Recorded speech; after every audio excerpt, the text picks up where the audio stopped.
बता रहा हूं। किस इतिहास की बात कर रहे हैं? अरे देश का बंटवारा क्यों हुआ था सबको पता है भाई।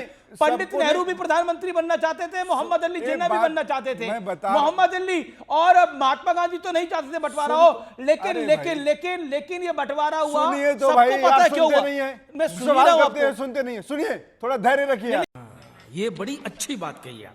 अरे रखा धैर्य होगा, रखिए। इत्मीनान से बात करिए, आराम से बात बहुत करिए। आराम से हाथ बिल्कुल जोड़ लेना। इत्मीनान, मैं भी हाथ आपसे जोड़ लेना। इत्मीनान से बात कर रहा सुनिए ना, हूं। सवाल मेरा मत निवेदन करिए। ये है, ये कांग्रेस की पार्टी के दफ्तर में जो इतिहास छप रहा है मत पढ़िए। सुनिए, आप ये देश- इतिहास जो है वो सुनिए, पढ़िए ओरिजिनल। आप महात्मा गांधी को पढ़ लीजिए। अमीश भाई, आप आरएसएस के दफ्तर का इतिहास मत पढ़ाइए। मैं आरएसएस का, मैं देश का इतिहास मैं वही जानता बता रहा हूं। हूं। आप आरएसएस का इतिहास मत बताइए। आपके इतिहास में तो, कांग्रेस के इतिहास में तो सावरकर भी गद्दार है, तो कोई क्या करे? जब कांग्रेस के इतिहास में सावरकर गद्दार है, समाजवादी पार्टी के इतिहास में राणा सांगा गद्दार है, तो क्या करे फिर? क्या करे? उन इतिहासों को माने और अपने पूर्वजों को गद्दार माने। रुक, तेरे को बताते। अपने पूर्वजों को गद्दार माने, राणा सांगा और वीर सावरकर को गद्दार माने हम लोग। इसकी गारंटी मैं नहीं दे सकता। भाजपा प्रवक्ता बैठे हैं, भाजपा प्रवक्ता की बात नहीं है, ये देश की बात है। ये देश के 140 करोड़ लोगों की बात है। दीपक झा, 140 करोड़ लोगों का प्रधानमंत्री को आपका नेता सरेंडर कर रहा है, तो इसका जवाब देना पड़ेगा। सवाल करना पड़ेगा। अगर देश की बात करते हैं, मैं भी देश की बात करता हूं। चलिए हम दोनों नरेंद्र मोदी से बात करते हैं और सवाल करते हैं कि आखिर सरेंडर क्यों किया। तौबा तौबा तौबा, थारा मूड खराब कर दिया। और मैं एक उदाहरण आपको बता रहा हूं। क्या मैं आपको आरोप लगता नहीं है लगा राहुल रहा ने जो हूं, बयान उससे दिया आप अनुमान लगा सकते हैं कि नरेंद्र, वो जायज है? मैं उस पर आ रहा हूं।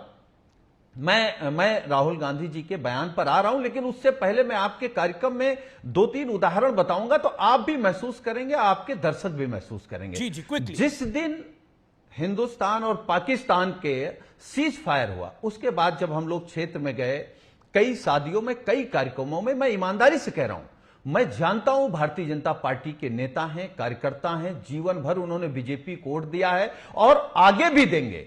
उन लोगों ने कहा कि हमारा नेता झुक गया, हमारा नेता सरेंडर कर गया, नहीं तो पाकिस्तान के 2 टुकड़े हो जाते। मैंने ऐसा कब कहा था?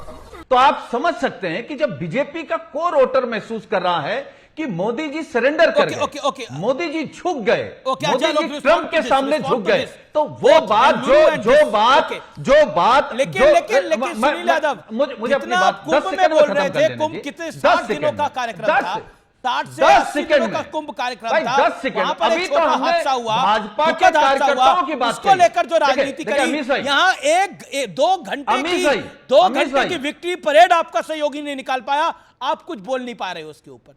क्या आपको लगता नहीं ये गलत है? देखिए अमीश भाई, मुझे जो बोलना था मैंने बोल दिया। आप मोदी जी की ढाल मत बनिए। ये भगवान क्या जुल्म है। आप सरकार की ढाल मत बनिए। लोगों की ढाल बन रहा हूं जिनकी जान चली गई है। स्वीकार करिए, मर्यादा रखिए, थोड़ी मर्यादा रखिए।